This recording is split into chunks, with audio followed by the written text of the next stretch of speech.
So the last of our classes from the 2008 Castrol Street Sprint in Tauranga, the Aussie Butcher Rotax Heavy class. We just saw a fantastic final in Yamaha Heavy. What can the Rotax Heavy drivers do? Yeah, well, we'll just have to keep an eye on this, Jamie. You've got a lot of big names in here, and Brian Tyrrell obviously starting off the front as well, and Aaron Hill, so we'll keep an eye on these lads. As they charge down the hill off Elizabeth Street into Glasgow Street. Aaron Hill using all of the track, just clipping that curb down into the bottom part of the course. Chased by Tokaroa's Brian Tyrrell. Good to see Brian back in a go-kart. Very social karter, Brian. He's got his own little kart shop based in Tokaroa, and his son Bradley running Pacific Kart Sport in Hamilton, so a very family affair here. Yeah, the family's just got involved in sprint car racing in the last couple of seasons as well. Bradley Tyrrell racing out of the Bay Park Speedway. Kart number 15 in there, Aaron Woolley. He's been pretty competitive most of the weekend so far in the Aussie Butcher Rotax Heavy class.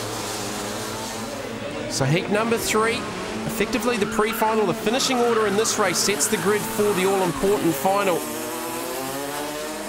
And these Rotax Heavy karts, Tony, exactly the same setup as the lights? Yes, exactly the same spec as what we're running in Rotax Light, Jamie, just not running at 160 kg, running at the heavier of a 185 kg. So lap time wise around here, it's probably sacrificing maybe a second and a half a lap. It can be depending on the circuits. Here it's not so stop start. If you put this spec kart on a tighter circuit, you would see a bit more of a time break, but here probably a little bit closer to the Rotax lights what they normally would be.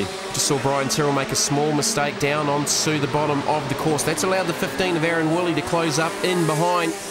Tyrrell, a little bit of oversteer just off the chicane, working their way up the hill onto Cameron Road. 38 in there as well, that's Andrew Johnston.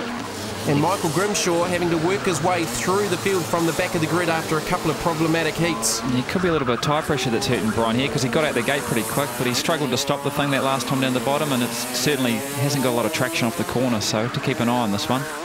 And while they look relatively simple, there are quite a lot of changes you can make to the chassis, tyres and different combinations to make the karts go quicker. Yeah, exactly, Jamie. They're pretty much a race car but with no suspension, so we've got softer and harder compound axles, different length rear and front hubs, different styles of wheels we can run.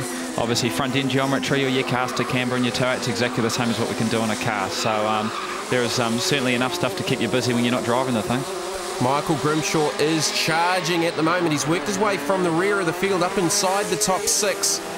Going back through the field, the 8 in there, that's Simon Saxon. 31 is Mount Wellington's Gary Claxton. And we talk about racing families, and Gary's daughter Whitney racing in the Rotax Light class this weekend. Yes, that's right. Gary and Whitney haven't been doing a huge amount of racing as far as time-wise go. Probably only been doing about a year and a half. But like I said, great supporters of the Mount Wellington Club, do a lot of travelling, and it's good to see them at these big events. There's Michael Grimshaw, the current North Island champ. He recently wrapped up the Rotax Max Challenge for the Rotax Heavy class. And with that win, picked up a brand new FR125 Rotax Max engine. Yeah, really successful year for Michael and his dad Mike. You know, they've been doing a lot of travelling. Well-deserved prizes for both of them with the North Islands and the Rotax Max Heavy Challenge. Tell you what, Aaron Hill is doing an outstanding job here. He has got a massive lead on the rest of this field. Races out of the Bay of Plenty Kart Club, another long-time kart sport family. Running the Aero chassis, of course, up over the top of the hill. Aaron Hill with the victory in the 3rd heat, and he'll start off the pole for the final. Brian Tyrrell in 2nd. Go back to Aaron Woolley, Andrew Johnson, Michael Grimshaw.